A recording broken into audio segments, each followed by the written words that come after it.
Hello friends, welcome back to my channel low cost home ideas. सबसे पहले तो होली की आप सभी को शुभकामनाएं। और इसी के साथ ही अब फिर नए वीडियो में मैं नई जानकारी आप तक लेकर के आया हूं।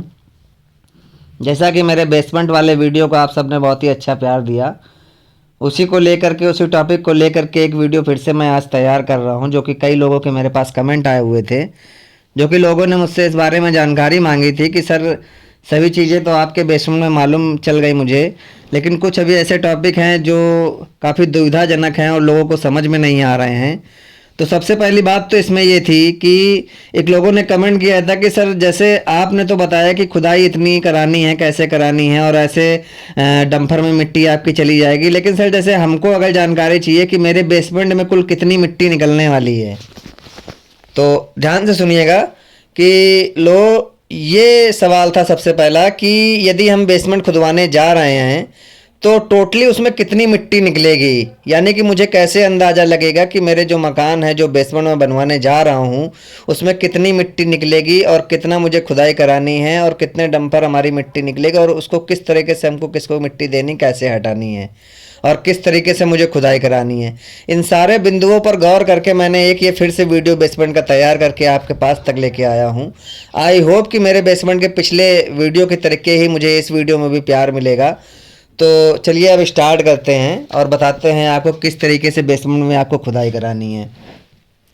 बेसमेंट में खुदाई कराने के लिए सबसे पहले आपको दो तीन चीज़ें हैं, दो तीन टॉपिक हैं जो आपको मालूम होने चाहिए, जानकारी होनी चाहिए आपके पास तक।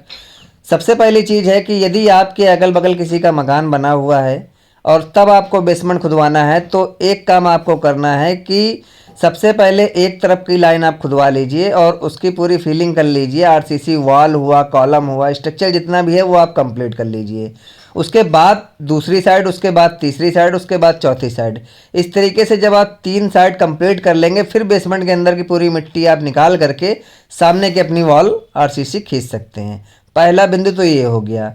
दूसरा ये है कि यदि मान लीजिए कि आपके चारों तरफ किसी का प्लाट नहीं बना हुआ है, या 2 तरफ 3 तरफ बना हुआ है, एक तरफ नहीं बना हुआ है, या ये आप मान करके चलिए कि अगल बगल जो मकान बने हुए हैं वो भी बेसमेंट बने हुए हैं, या किसी की बुनियाद ऐसी है जो काफ़ी गहरे तक गई हुई है, या आपको बेसमेंट ज़्यादा से ज़्यादा 3 फीट या 4 फीट खुदवाना है, क्योंकि नॉर्मली आप देखते होंगे कि लोगों की बुनियादें जो होती हैं, जो कॉलम होते हैं, वो 4 फीट 5 फीट 6 फीट तक ऑटोमेटिक पहले से ही खड़े होते हैं।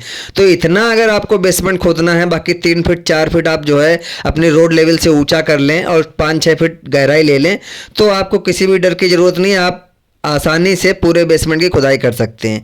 लेकिन अगर अगल बगल आपका मकान जो बना हुआ है उसकी बुनियाद ज़्यादा गहरी नहीं है, मान लीजिए 3 फीट या 4 फीट है, और आपको पूरा का पूरा बेसमेंट 10 फीट ज़मीन तक खुदवाना है, तो आपको इस विषय का विशेष ध्यान देना है कि आपको पहले खुदाई तीनों तरफ करानी है, उसके बाद पूरी बेसमेंट की मिट्टी निकलवा लेनी है, उसके बाद सामने की वाल आपको खींच के बेसमेंट कंप्लीट कर लेना है।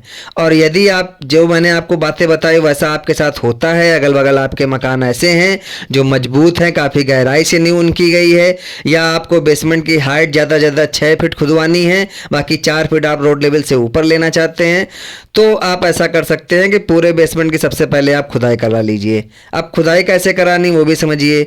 सबसे पहली चीज़ है कि बहुत सी जगह ऐसी हैं, बहुत से एरिया ऐसे हैं, बहुत से ऐसे राज्य हैं जहाँ पर खुदाई दिन में अवेलेबल नहीं होती है। दिन में आप कंस्ट्रक्शन की खुदाई नहीं करा सकते, दिन में ट्रैक्टर नहीं चलते, दिन में डंपर नहीं चलते, मतलब जितना भी एक काम है वो दिन में नहीं होता है, रात में होता है, नाइट में होता है। खुदाई का काम होता क्यों है नाइट में? उसका सबसे बड़ा कारण ये है कि यातायात में इतनी भीड़ होती है, इतना जाम लगता है, जिसकी वजह से गाड़ियाँ चलना बहुत ही मुश्किल होता है। और जब आप खुदाई का काम कराएंगे तो वहाँ भी अगल बगल जो है काफ़ी भीड़ होती है, जिसके कारण आपके डंपर नहीं जा सकते हैं। जल्दी जल्दी आपकी खुदाई जो है, आपकी जेसीबी, आपकी मिट्टी डंपर में नहीं भर सकती है, गाड़ियों में नहीं अपलोड कर सकती है।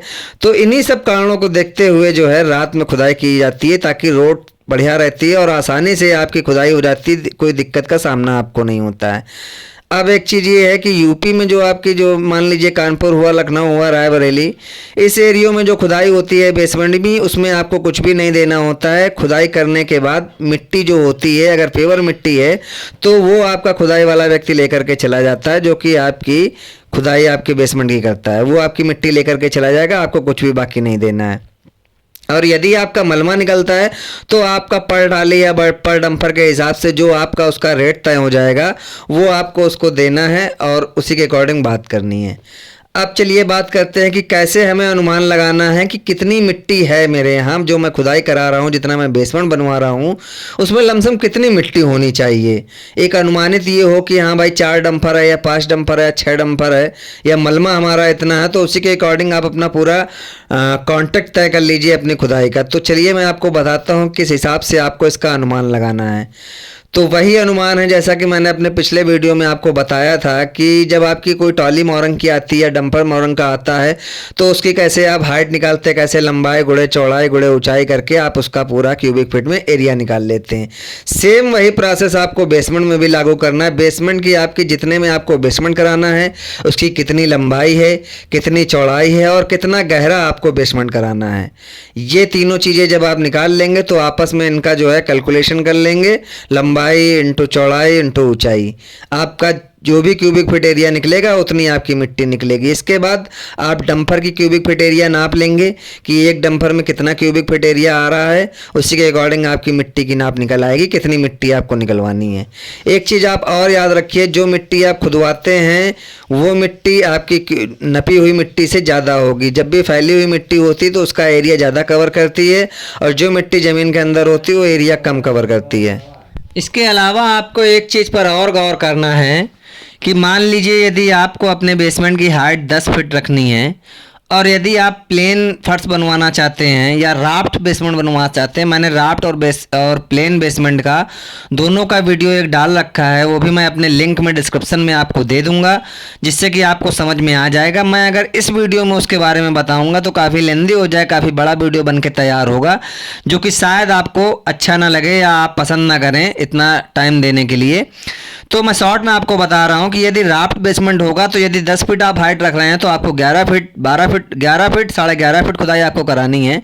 और यदि आप प्लेन रख रहे हैं फिर भी आपको ये मान के चलिए कि 6 से 7 इंच बढ़वा करके आपको खुदाई करानी है। ऐसा क्यों, वो भी मैं आपको बताता हूँ।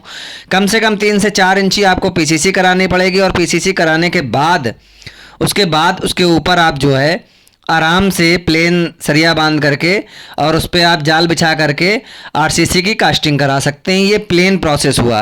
और यदि राफ्ट आप कर रहे हैं तो जितनी मोटी आपकी राफ्ट होगी, जितना मोटी आपकी बीम होगी, 1 फीट हो या 2 फीट हो, उतना एरिया आपको अलग से लेना पड़ेगा जो कि आपका ढलाई में पैक हो जाएगा। तो दोनों चीज़ों का विशेष आप ध्यान रखिएगा। यहीं पर लोग कमी कर देते हैं, 10 फीट हाइट तो मान के चलते हैं, खुदाई भी 10 फीट करा लेते हैं, लेकिन बाद में जब ये फर्श बन के तैयार होती है, राफ्ट बन के तैयार होता है, तो रिजल्ट ये आता है कि उनकी हाइट में कमी हो जाती है। 10 फीट की जगह 9 फीट ही हाइट बचती है, 8.5 फीट ही हाइट बचती है। और इसमें ये पत्थर का भी मार्जिन आप पहले से ही लेकर के चलेंगे तो फिक्स आपको जितनी हाइट चाहिए वो आपको बाद में मिल जाएगी। यदि ये सब चीज़ें आप नहीं जोड़ते तो बाद में आपको ये दिक्कत का सामना करना पड़ सकता है।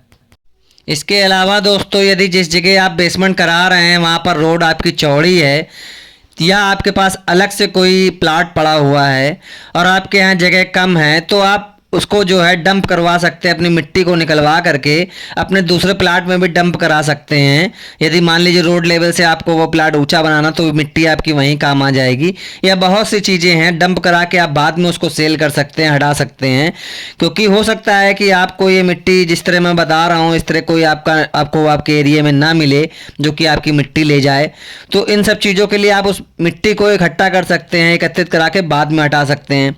यदि मान लीजिए आपके यहाँ एरिया सही है, चौड़ा रोड है और आराम से आप मिट्टी जो है डंपर में लोड करा करके उसको हटा सकते हैं, तो उसके कोई दिक्कत की बात नहीं। तुरंत जेसीबी से खुदवा के तुरंत लोड करा के आप उसको हटा सकते हैं। यदि जगह छोटी हो तो उस मिट्टी को स्टोरेज के लिए एक अलग से जगह आप तैयार कर लें, वहाँ पर उस मिट्टी को स्टोर करा लें, उसके बाद उस मिट्टी को आप हटवा सकते हैं। क्योंकि जहाँ पर बेसमेंट का आपका काम होना है वहाँ ये चीज़ आप याद रखें कि वहाँ आपको मिट्टी स्टोर करके नहीं रखनी, क्योंकि वैसे भी ऑब्वियसली आपके पास बहुत सी चीज़ें होंगी, बहुत से मटेरियल होंगे, गिट्टी है, मोरंग है, सरिया है, बाकी आपके लेबरों को वहाँ काम भी करना है, तो ये सब चीज़ें एक जगह मैनेज नहीं हो पाएंगी। और अगर बेसमेंट से रिलेटेड और भी आपको जानकारी चाहिए तो मैं अपने डिस्क्रिप्शन बॉक्स में, इस वीडियो के डिस्क्रिप्शन में अपने अन्य वीडियो की मैंने एक बेसमेंट से रिलेटेड एक पूरी सीरीज़ तैयार कर रखी है। उस सीरीज का पूरा लिंक मैं आपको शेयर कर दूंगा अपने डिस्क्रिप्शन में। आप आराम से टाइम निकाल करके पूरे वीडियो उनमें देखेंगे तो आपको बेसमेंट से रिलेटेड कोई भी ऐसी समस्या नहीं होगी जो मैंने उसमें बताई नहीं होगी, उसका समाधान नहीं बताया होगा। एक मेरा 1 घंटे का टोटल वीडियो है, करीब 52 मिनट का। उसमें मैंने बेसमेंट जीरो से लेके एंड तक जितना भी बेसमेंट में काम होता है वो पूरा मैंने उस वीडियो में बताया है। और आई होप आपको वो वीडियो भी पसंद आएगा। तो मैं डिस्क्रिप्शन बॉक्स में सारे लिंक आपको शेयर कर दूंगा। और यदि वीडियो आपको पसंद आया हो तो चैनल को लाइक शेयर सब्सक्राइब करना ना भूलें। और एक बात हमेशा याद रखें, वीडियो को देखते समय कभी बीच में स्किप मत किया करें, वीडियो को पूरा देखे करें ताकि आपको पूरी जानकारी मिल सके। तो इसी के साथ ही मैं वीडियो को ख़त्म करता हूँ। Thank you very much friends. फिर से आप सभी को होली की हार्दिक शुभकामनाएं। धन्यवाद।